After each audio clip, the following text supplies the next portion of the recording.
Faire la guerre, faire la paix. Qu'est-ce que ça évoque? Est-ce que l'un dépend de l'autre comme si sans guerre il n'y avait pas de paix? Est-ce qu'ils sont faits pour être tous les deux toujours très proches, à tel point qu'ils ne pourraient que coexister, sans jamais que l'un se sépare de l'autre, sans disparaître comme s'ils formaient le yin et le yang, tel l'amour et la haine? Et si la paix s'immisçait dans la guerre?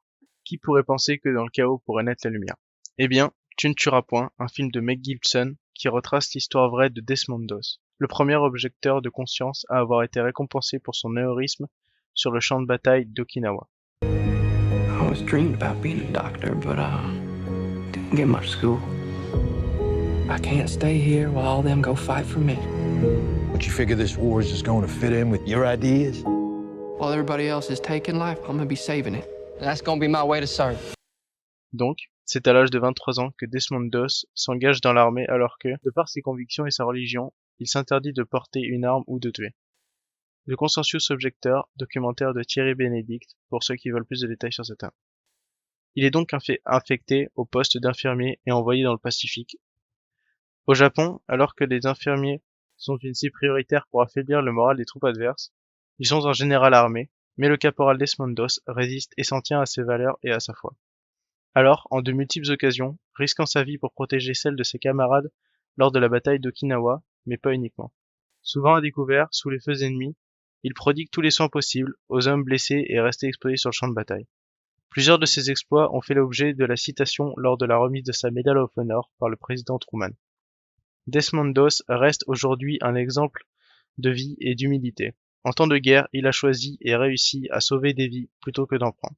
Restant fidèle au commandement, tu ne tueras point. Pour poursuivre sur le thème de la lutte pacifique du mal, qui s'oppose aux principes Futamoto des protagonistes liés à de fortes croyances religieuses, nous parlerons du dernier film de Terrence Malick, la Palme d'Or de 2019, j'ai nommé Une vie cachée.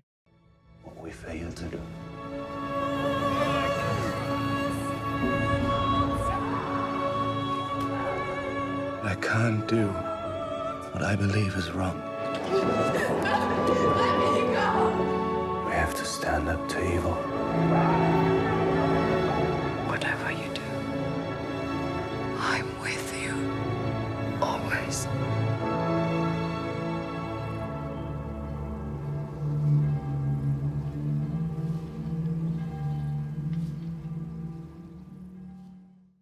La scène prend place à la fin des années 30, après que l'Allemagne nazie ait annexé l'Autriche.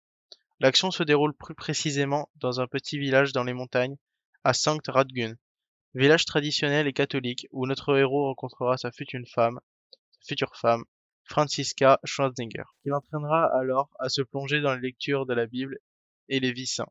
En 1938, après que les troupes d'Hitler aient pénétré en Autriche, il est le seul de son village à voter contre l'Anglus. L'Anglus est un terme allemand qui désigne l'annexion de l'Autriche par l'Allemagne nazie. Les événements de 1938 marquent le point culminant des pressions de l'Allemagne et des nazis autrichiens pour unifier les populations allemandes et autrichiennes au sein d'une même nation. Franz s'opposera donc ouvertement au régime hitlérien et deviendra alors lui aussi un objecteur de conscience et sera vénéré comme martyr par l'Église catholique. Terrence Malick nous montre le début du film comme heureux, la nature est surreprésentée car elle est idolâtre par ce réalisateur et est symbole de paix, d'amour. Mais son combat le mènera loin de sa famille et de cette nature pour nous plonger dans une lutte qu'il mènera seul. La guerre menant à la paix. On dit souvent qu'il n'y a pas de paix sans guerre. Cette idée est contestable, car parfois la guerre chasse la paix afin de laisser place à une paix bien plus discutable que la précédente. Ce qui nous amène à parler de La ligne rouge de Terrence Malick. You're wrong there, Top. I've seen another world.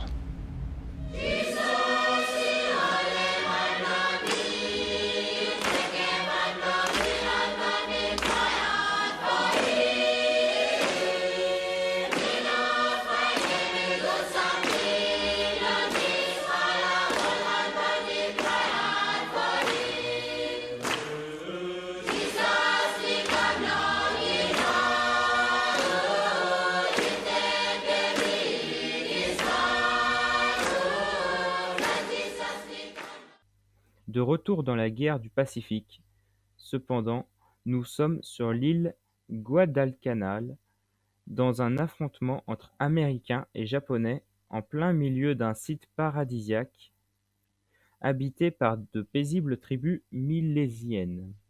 Chez Terrence Malick, il y a deux sortes d'humanité, l'une qui vit au rythme de la nature et l'autre qui l'observe sur sa position d'intrus. Dans ce film, ce sont les soldats qui, en découvrant cette forêt tropicale, sont dans cette position même d'intrus vis-à-vis des indigènes et de cette nature. Terrence nous donne l'impression de voir l'horreur au paradis, car cette guerre détruit tout, y compris la nature qui, étant sublimée, avant de ne devenir qu'un bien pour laisser place au massacre. Ce film ne glorifie pas la guerre ni la violence, il la rejette, que ce soit par les plans, les soldats ou les supérieurs tels que le sergent-chef Edward Welch, incarné par Sean Penn. Sergeant, I saw the whole thing through the glasses. I wanted you to know I'm going to mention you in orders tomorrow. I'm going to recommend you for the Silver Star. It's the most courageous thing. Yeah, you say one more word to thank me, I'm gonna knock you right in the teeth. You mentioned me in your fucking orders, and I'll resign my rating so fast.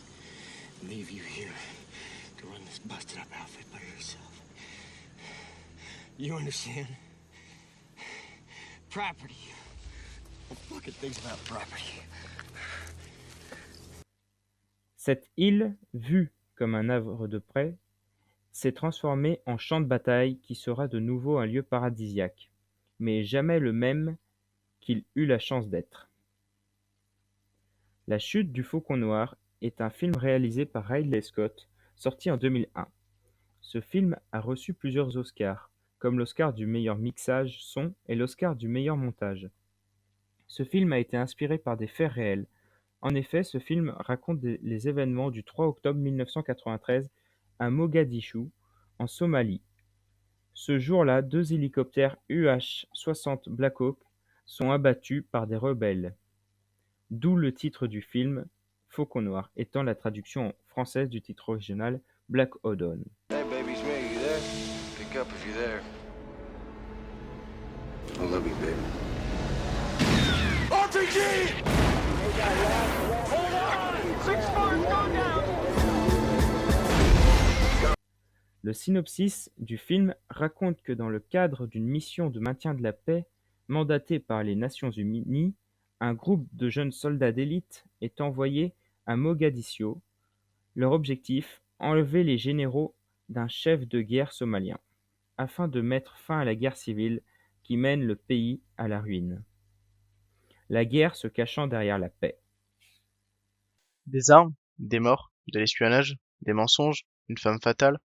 Non, je vous ne résume pas la recette du dernier James Bond, mais bien celle des 2 films que nous allons vous présenter. Ayant comme sujet principal les guerres froides, notre premier film est un film d'espionnage britannique, qui n'est pas Kingsman, mais La Taupe de Thomas Alfredson. There's a mole right at the top of the circus. He's been there for years. I need you to do something. You'll have to assume they're watching. Adapté du livre d'un véritable espion britannique qui a travaillé 10 ans pour le MI5 et le MI6, John le Carré. Le film prend place durant les années 70, dans une agence de renseignement britannique. L'existence d'un homme infiltré est dévoilée. Le second est aussi un film d'espionnage. Cependant, nous sommes cette fois-ci en Russie, durant la guerre froide, qui a lui aussi été inspiré par un ancien agent de la CIA, qui a publié ce roman homonyme au film que nous allons vous présenter. Ce film nous raconte l'histoire de Dominika, interprétée par Jennifer Lawrence, qui après un accident lors d'une représentation de danse au Bolchoï à Moscou, se voit dans l'obligation d'arrêter sa carrière de danseuse. I saw something I was not supposed to. I don't want to die. There's another life for you if you want it. From this day forward, you will become sparrows. You'll be trained in psychological manipulation. When we are finished with you, the person you were will no longer exist. This is what you were meant to do. They'll never let you go. I'll find a way. Red Sparrow. Son oncle haut placé au gouvernement lui propose de devenir une moineau, ce qui nous amène au titre du film Red Sparrow, qui est réalisé par Francis Lawrence, à qui on doit les Hunger Games. Donc, Doinika deviendra donc une agent formée spécifiquement pour user de ses charmes afin d'obtenir des informations de ses sources potentielles. En parallèle, nous suivons aussi l'histoire de Nate, un agent de la CIA étant infiltré en Russie. La guerre et la paix. Nous avons vu qu'ils avaient le pouvoir de malgré tout coexister dans Red Sparrow, la taupe, la ligne rouge, ou bien dans Du ne tueras point. De plus, l'idée que la guerre mène à la paix est vraie, mais certaines guerres ne s'arrêtent jamais. L'important, c'est pas la chute. C'est l'atterrissage.